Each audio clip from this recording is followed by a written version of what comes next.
Tanguay électronique, en première ligne.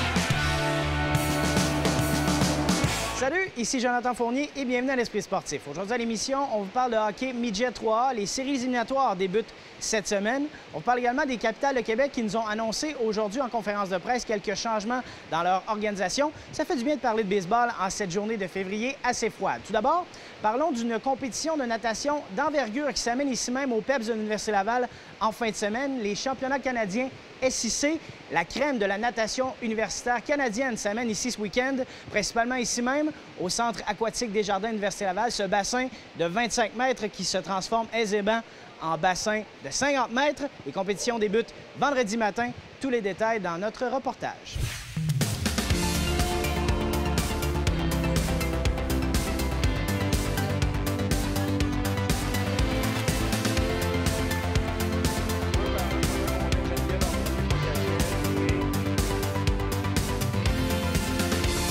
Ça fait 10 ans qu'on n'a pas reçu le championnat, c'est incroyable. Avec nos nouvelles installations, ça va être superbe. Le théâtre va être parfait pour une très, très belle compétition. Ça vient de partout, environ 350 athlètes, la crème de la crème au pays. Et c'est relevé, c'est profond, en forme de parité, là. Donc, les positions sont extrêmement serrées et tu dois te lever assez tôt le matin pour être sûr d'être prêt si tu veux une place en finale le soir. Une année olympique, tout le monde lève d'un cran. Que tu veuilles faire l'équipe ou que tu n'aies pas de chance de faire l'équipe, tout le monde est dans la même effervescence parce que tu veux bien paraître lors des sélections, même si tu y vas pas pour faire l'équipe. Minute pour terminer. Un hors d'IM. J'ai hâte, je suis vraiment excitée. Première fois, les Canadiens, le championnat SIC ici. Dans notre piscine, on a tous nos repères. J'ai juste vraiment hâte de performer en avant de toutes mes amis, ma famille. C'est encore plus excitant. Geneviève, c'était sa dernière année, 5e année. On sait qu'il y a 5 années d'éligibilité dans le sport universitaire canadien. Ça a été pas mal là, notre joueur vedette des 5 dernières années. Elle vient tout juste de recevoir le prix de la meilleure nageuse par excellence là, du circuit provincial. C'est une fille qui excelle dans plusieurs épreuves d'eau, crawl, IM, donc ça va être vraiment bon là, pour, exemple, les relais. Là, on va compter sur elle. En fait, ça va être juste très relevé parce que, comme Nicolas a dit tantôt, c'est une année olympique. Tout le monde a une coche de plus. Ça arrive comme ça. Tout le monde est super entraîné pour les essais olympiques, mais donc aussi pour les championnats canadiens universitaires. Marie-Pierre Couillard. Marie-Pierre, double médaillée d'or l'an passé lors de ces mêmes championnats, donc c'est une valeur sûre. Très forte sous l'eau, capable de nager en bassin long et en bassin court. Donc ça, c'est un avantage parce qu'on le sait, les athlètes vont avoir à faire les deux en fin de semaine. Puis elle vient tout juste, là, il y a 2 semaines, d'être nommée athlète par excellence des championnats provinciaux. Donc je pense qu'elle est sur une bonne lancée. Je nage 4 épreuves, j'aimerais ça gagner 4 médailles. Ça va être très difficile, mais en tout cas, je vais viser ça, puis on verra ce qui arrive. Les 2 dernières années, j'ai remporté 7 médailles, fait que je pense que c'est pas complètement inimaginable de penser que je peux en remporter 3 ou 4 encore cette année. C'est sûr que je vise pas tant la médaille plus que le temps, parce que je me prépare surtout pour les essais olympiques en avril, fait que je vais essayer de faire le meilleur temps possible déjà en février. En 12 ans, on est passé d'un circuit respectable à un circuit où il faut pratiquement que tu sois un membre d'équipe nationale qui a fait les universiades ou qui a fait les Jeux olympiques pour espérer faire un podium dans ces compétitions-là. C'est ce que s'est rendu le circuit SIC. Et c'est pas juste en qualité d'athlète, c'est aussi en profondeur. On parle des 16 premiers par épreuve qui vont renager en finale A, en finale B. Juste de renager, c'est quelque chose de compliqué où tu as besoin de te lever de bonne heure le matin puis d'être prêt parce qu'il y a beaucoup de monde et beaucoup de bon monde. C'est intense. Mais c'est intense pendant 6 sessions, puis c'est assez demandant. C'est des gens qui vont monter 4 épreuves individuelles, fois 2 pour les finales, ça fait 8, plus 3 relais, ça fait 11. Chacun va monter 11 fois sur le bloc de départ en 3 jours. Et on parle de 11 fois un effort maximale qui dure environ 2 minutes. J'ai hâte de plonger. Là, depuis à peu près une semaine, je suis prêt, je le sens. Aussitôt que je suis dans l'eau, je suis prêt, puis j'ai juste envie qu'ils me disent go, là, puis que ça commence. Pascal, en plus d'être bon dans la piscine, c'est un leader incontesté dans le vestiaire. C'est un gars qui a beaucoup d'expérience. C'est un gars qui est extrêmement rapide sous l'eau. Donc, c'est sûr que pour lui, le bassin court va peut-être l'avantager. Mais il a pris beaucoup de maturité et d'expérience cette année pour s'assurer que même le soir en bassin long, il va être capable de faire une bonne job.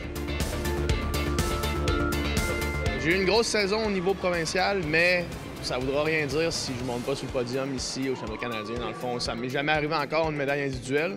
Puis j'en vise une ou plus qu'une, mais ouais, monter sur le podium ici là, devant ma famille, ce serait assez optimal. Ouais. Vendredi matin, donc les préliminaires. Et après ça, là, les 10 meilleurs se classent pour la finale A et les 10 autres, les autres suivants se classent pour la finale B. Ça, c'est chaque soir. Donc, à partir de 18 h, les finales le soir, à ne pas manquer. Cérémonie d'ouverture vendredi soir.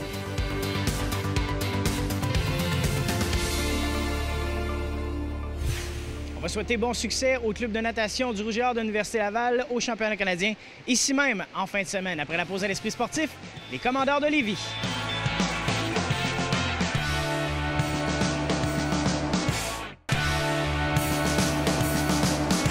Du côté de la Ligue de hockey Midget 3A, les séries éliminatoires débutent aujourd'hui même, entre autres pour les Commandeurs de Lévis qui rencontrent Châteauguay. Jean-Michel Bourque les a rencontrés à l'entraînement avant leur départ.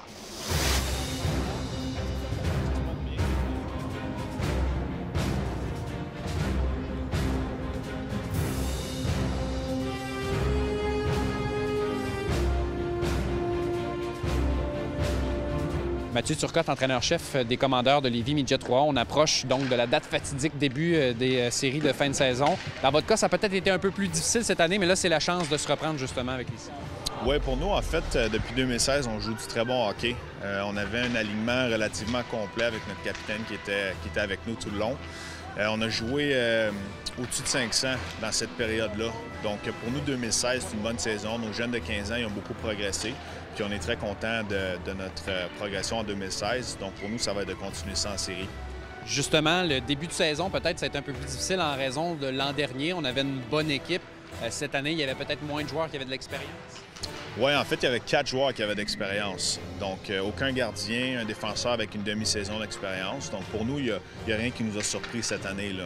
La progression qu'on a eue, c'est ça à quoi on s'attendait. Puis, nos jeunes joueurs se sont très bien développés, puis on est content de ça. On commence contre Châteauguay, qui est une bonne formation aussi, qui est terminée dans les 3. Oui, Châteauguay, c'est une très bonne équipe. Ils ont gagné les deux dernières années.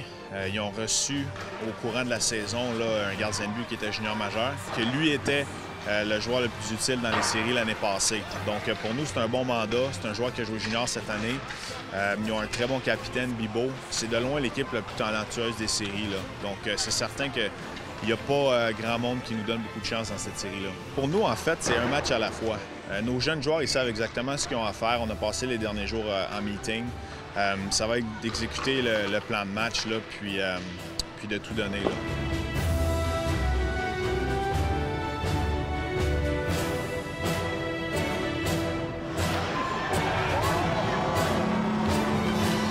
Anthony, tu es un des rares vétérans dans cette équipe des Commandeurs cette année. On n'a peut-être pas la même équipe que l'an dernier, mais les séries, vous l'abordez comme une nouvelle saison.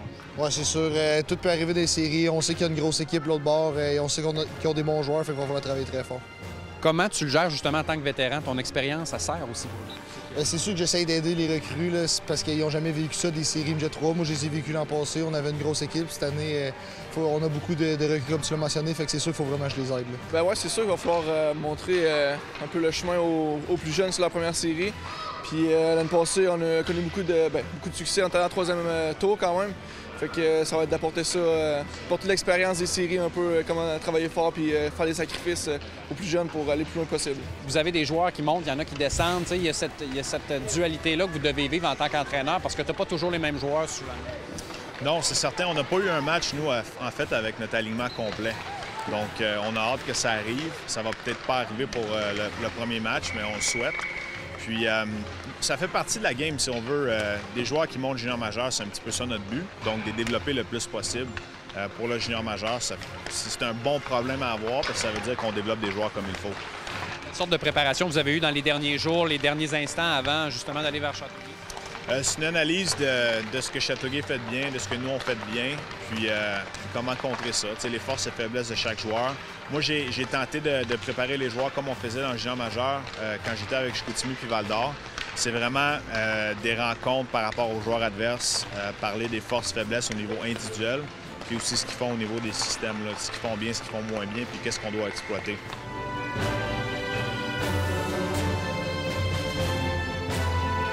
Le compteur, on le reset, puis notre but, c'est de côté une surprise. Tout le monde dans l'équipe, il faut qu'ils montent leur jeu d'un cran, puis c'est comme ça qu'on va avoir du succès. C'est une game de détails, une game d'avantages numériques, de désavantages numériques. C'est les petits détails qui vont faire la différence, puis l'équipe qui va travailler plus fort va gagner. Les gars qui sont prêts à payer le prix aussi. Il faut être physique, on le sait. On n'aime pas ça se faire frapper, veut pas. C'est pas le fun de se faire frapper, fait que frapper le plus possible, bloquer les lanceurs des avantages numériques, c'est ça qui va faire toute la différence. Notre objectif, c'est de gagner la série, c'est certain. C'est de causer une surprise. Dès le début de 2016, c'est notre objectif, puis on va travailler pour ça.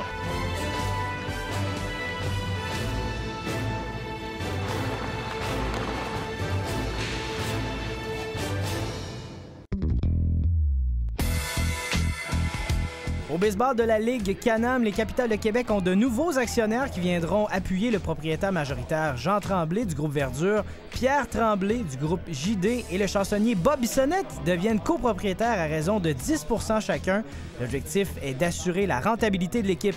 Le but de tout ça, c'est de faire rayonner les Capitales encore plus grandement sur la Ville de Québec. La raison première, comme je mentionnais tantôt, c'est d'assurer la pérennité de l'équipe. Moi, j'ai ma casquette des Capitales. J'ai tout une casquette d'un club différent du baseball majeur, mais c'est que de montrer que le club qu'on a à Québec, c'est fort, c'est le fun. C'est un gros calibre, là, on s'en rend pas compte, mais c'est fort là, ce qu'on a. Les Capitales amorceront leur saison 2016 le 19 mai prochain contre les champions défendants, les Aigles de Trois-Rivières. Et c'est tout pour l'Esprit sportif. Demain à l'émission du patinage artistique de calibre olympique. Ici Jonathan Fournier, on se dit à demain. Ciao!